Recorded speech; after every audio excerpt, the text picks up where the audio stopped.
Hello, everybody. Good morning. This is Jordan Tremaine, and welcome to the Perspective Podcast, where we explore new thoughts, connect ideas, and offer perspectives that may change the way you think about a thing or two.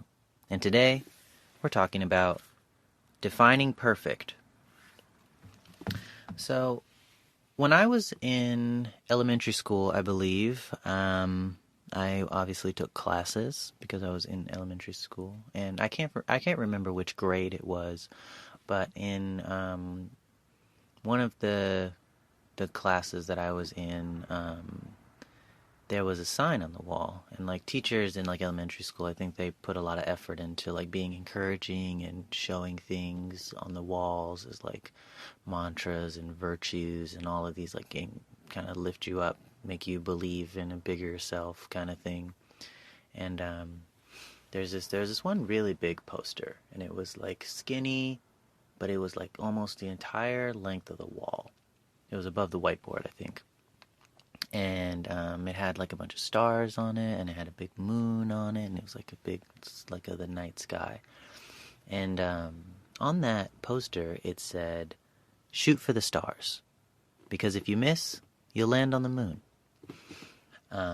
And I thought this was like, I remember going in and like reading that almost every day because it was such a big poster, and I didn't think it had too much an effect on me at the time, but now that I think about it, I think it's a really important idea.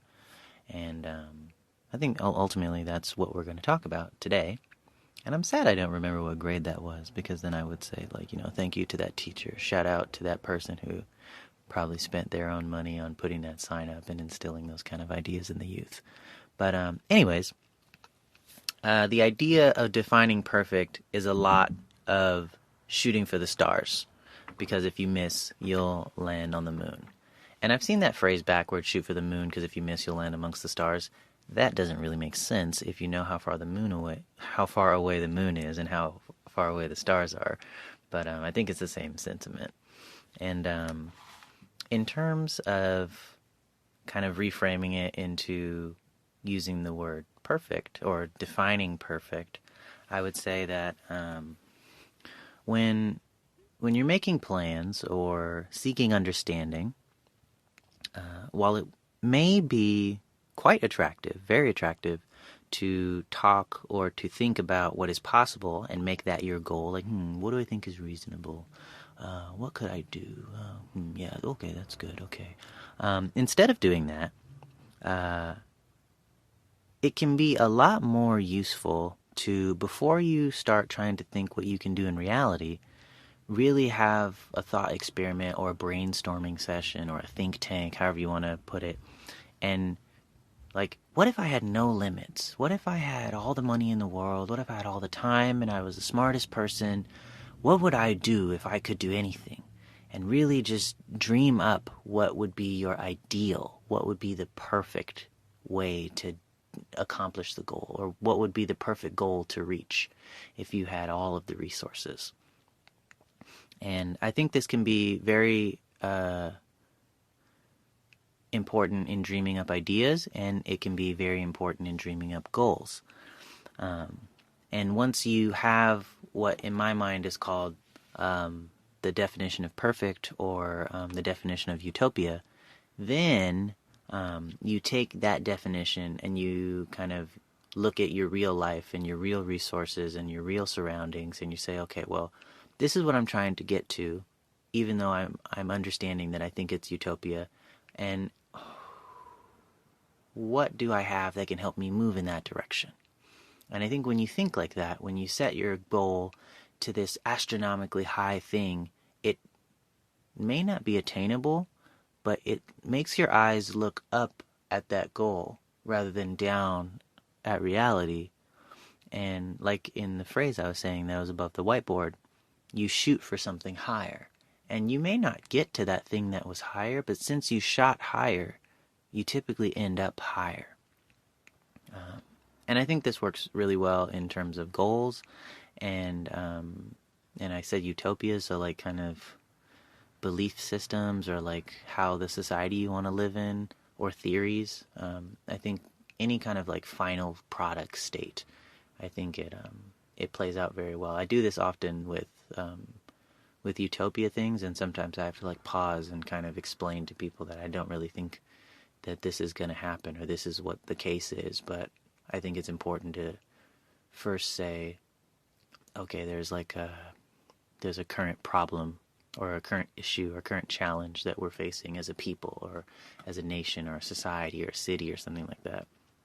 And before we say, how do we fix this? What do we address? Who do we fire? Who do we hire? Where do we reallocate our money? Like, well, let's, maybe we should take a second to pause, and before we try and fix something, let's say what we want. Before we try to head somewhere, let's look at a map, or let's draw a map. And so, if we could have whatever society we wanted, what would it look like? Because obviously there's a challenge, there's an issue, there's something going on right now that we don't like, so we're not in our utopia. But if we were in utopia, what would it look like? And, spend some time and like put some creative effort into saying if we had all the money, if we had no issues, like maybe we didn't have war, and maybe we had enough resources for everybody. Like, how would we structure society? What would it look like if everything was perfect? And that may be a difficult conversation to have because people's beliefs and their desires and stuff come into play, and it might turn into quite the heated debate between different people's ideologies. But assuming that you could come to some sort of idea or agree on a couple of things for like what the utopia is, now we have kind of this blueprint for a masterpiece. And it's kind of this map. A blueprint is kind of a map. And it can really help you say, okay, now that we have this utopian blueprint, it's not just this concept of, if everything was perfect, it'd be nice. No, if everything was perfect, it would be like this, and there would be this much money spent in schools, or there'd be this many teachers per kid, or something like that. And you really like put effort into it and make it a good blueprint that technically you could build your house out of, but maybe like you don't have enough resources, but it says how many resources you need and what you need to build and how high the walls need to be, to keep going with the blueprint analogy. And once you have that, then you can look at what you do have in reality, look at all the resources you do have and all the challenges that you do face. And it can often, I believe, taking that time to make that blueprint, to define perfect, to create the utopia in your mind, it can really, really help you figure out what to do with your resources, and help you to achieve a lot more. It helps you expand your limits of what's possible, I think. So really, I think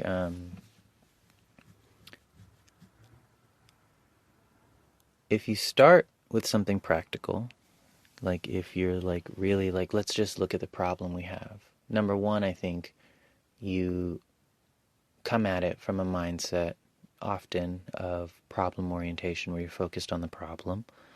And I think when a person is focused on a problem, they don't necessarily come up with the best solution.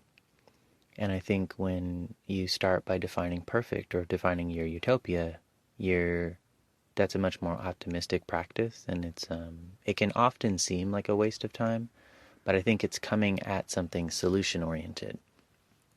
And when you're solution-oriented, when you're looking for solutions, you tend to see solutions in more places, like when you're shopping online for like a used black car, like you want a black car, and then all of a sudden you're looking online for these black cars, and then all of a sudden like it seems like there's more black cars on the road. But it's more because it's not like all of a sudden there's way more black cars. It's because you're focused on that. You're looking for that, and so your mind finds it. And when you focus on solutions or being optimistic, your mind tends to find more solutions and tends to be more optimistic as opposed to being pessimistic. And I think kind of a very subtle synonym for pessimistic can be realistic. I think sometimes people tend to think they're being realistic when they're being pessimistic. And so I think if you start with something practical, it has this risk.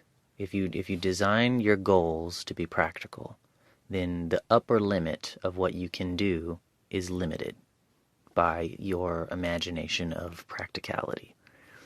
And often, even though it may seem reasonable or it may seem like you're being realistic, when you think that way, I would say often the definition is not of something practical.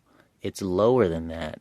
It's lower than what's reasonable because we interject our insecurities into our decision-making process, especially I think if we're coming at something from a problem-oriented point of view. And so our insecurities might say like, okay, well, I technically have enough wood to build the wall that high, but I'm not going to build a wall that high, or that's too high, that's too scary, or whatever. And stuff like that, like the little voices in our head that we do hear, and sometimes even just the feelings that we get that maybe we can't put a finger on, I think they can do a lot of effect to kind of squish our grandiose ideas down into a box. And so I think if you shoot for the moon, you'll definitely never get to the stars, and you might land somewhere lower. But if you shoot for the stars, maybe you'll get to the stars. And if you don't, I mean, you might get past the moon. You might get pretty far. So I think in terms of thinking optimistically, when we first start, or we take the effort to define perfect and say like, what would really be cool. It challenges us to think. It challenges us to be creative and really define what we want. And that can be such a liberating and eye-opening experience to really find out what you want when you're not weighed down by your limitations or by your resources, and you're saying like, oh, I can never do that because I don't have enough money. I can never do that because we don't have the manpower, or something like that. Where you're like, well, what if we had everything? And then now you get to thinking like, what would I really want? And now I feel the plan that you end up coming out with, the goal that you end up coming out with, the desires that you end up coming out with can be far and above and greater than what you would have originally thought if you would have stuck to your reality. And I think the interesting thing here is oftentimes when you define a utopia, or you define a perfect setting, or this really astronomically high goal, initially you may think it does require a certain very high amount of resources, or a high amount of expertise, or lots of people to get it done. And so now you're thinking, oh, this is impossible, but if I had everything, I would do this. But if you think about it a little bit, oftentimes you can find a more efficient way after you've thought about it for a little bit to accomplish that. And it's like, okay, well, I mean, yes, I could get this done with 4,000 people, but I don't have 4,000 people. I have 45 people. Could I still get this done? Well, I wouldn't be able to have that. I wouldn't be able to. It might take a little longer, but actually I think I could. Yeah, if I gave this another year, I could do this with 45 people. And that thought process doesn't happen if you just cut off that idea because it's not realistic in the beginning. You never get to have those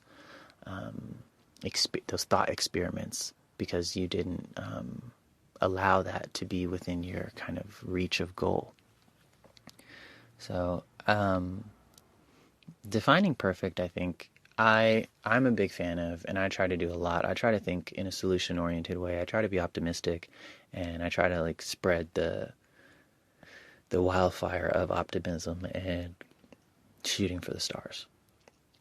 I've noticed sometimes that I do it on autopilot, and I can see that other people maybe not catch on that I'm doing that, and it may become frustrating to other people because it seems like I'm dreaming up all of this stuff for no reason, so I'm like wasting time, which I think is very interesting that what I'm considering to be a realistic person would have that reaction to this kind of dreaming big thing.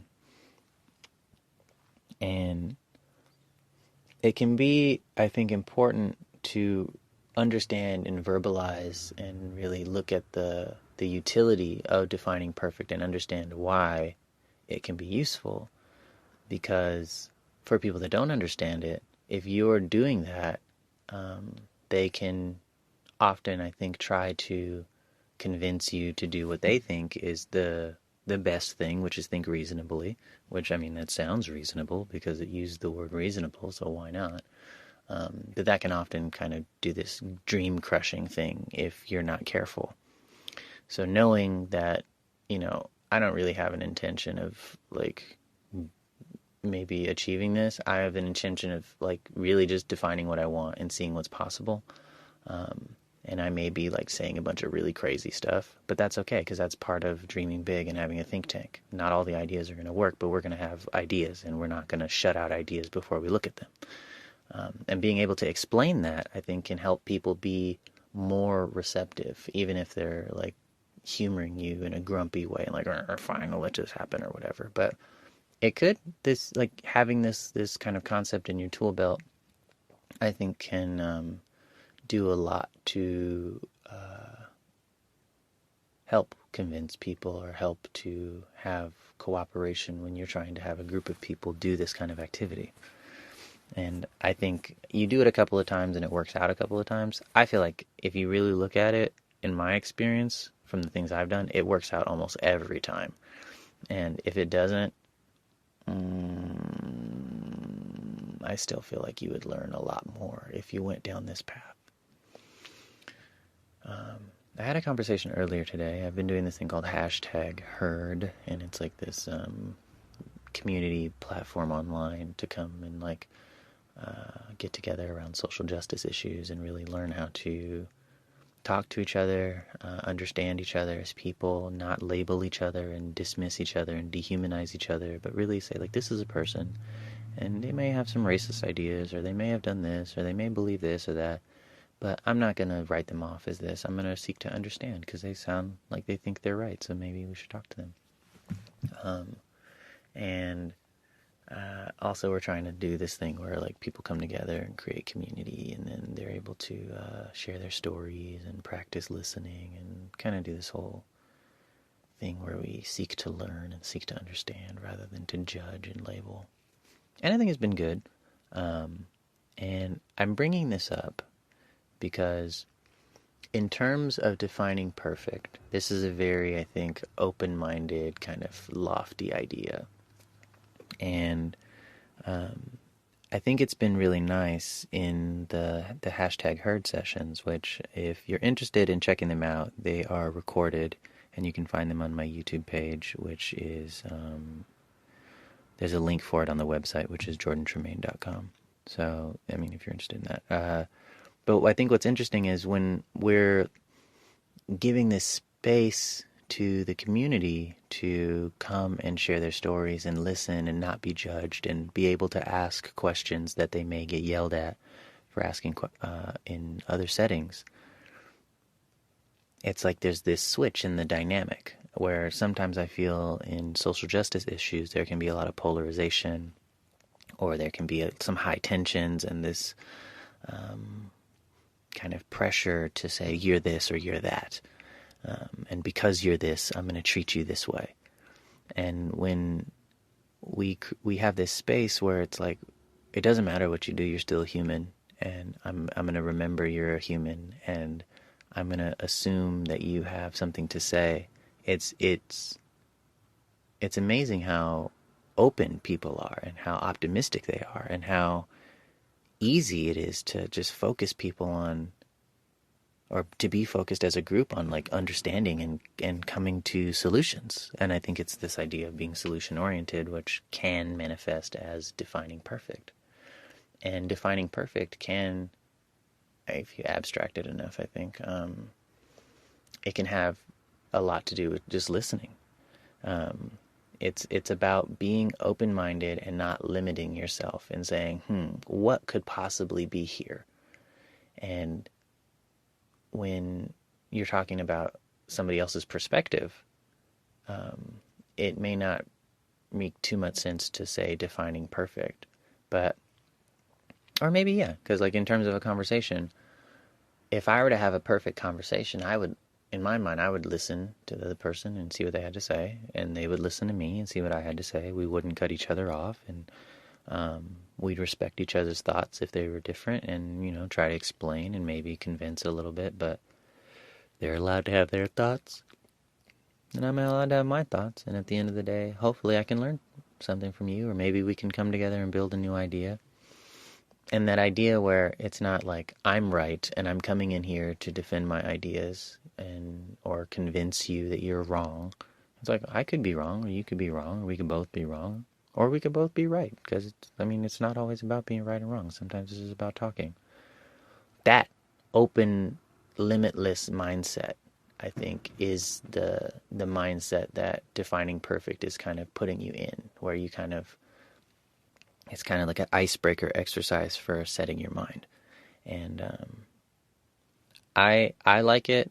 I think when you're in a group and they're all doing it or they're letting you do it, it's like such a nice thing to let people let you use your imagination and say like, what really could be if anything could be. And it's so cool to like be able to think freely and not feel pressured that you're going to get judged by other people, or that people are going to put you down or say your ideas are stupid. And so there's like fireworks, because I don't know if you guys can hear that, but it's been fireworks season ever since the social justice stuff happened, or has been going on. And I think I'm going to a protest tomorrow, so we'll see how that works out. But yeah, if you're hearing fireworks in the background, it's just like every night, bam, bam, bam, bam, woof. But it's all good. But that's the idea. It's called Defining Perfect. I also think of it as defining utopia if you're talking like politically or talking about societies. I think it makes more sense to say defining utopia. But I think this is a great concept, and yeah, let me know what you think. I found out today that if you listen to this podcast on an app called Anchor, then you can send me messages, which I thought was a cool thing. So if you don't know how to contact me, or if you were so inclined to ask a question about something I said in any one of these podcasts, or make some comments and stuff, this is on Apple Podcasts, so you can like rate me. Honestly, please don't give me a 5 if you don't think it's a 5. But if you wanted to rate me and leave a comment in the podcast, you can do that on Apple Podcasts. And then I found out today that you can leave me messages through Anchor, which is such a cool thing. If you guys do that, then like I get to connect and have more conversations. So cool. This has been this week's podcast, and I hope you guys enjoyed it. For more content by Jordan Tremaine, you can go to jordantremaine.com. It has like the YouTube link, all the podcast links, and then all the events that I do online and in person when the pandemic is over. So yeah, thank you for listening, and I hope you have a good week. All right.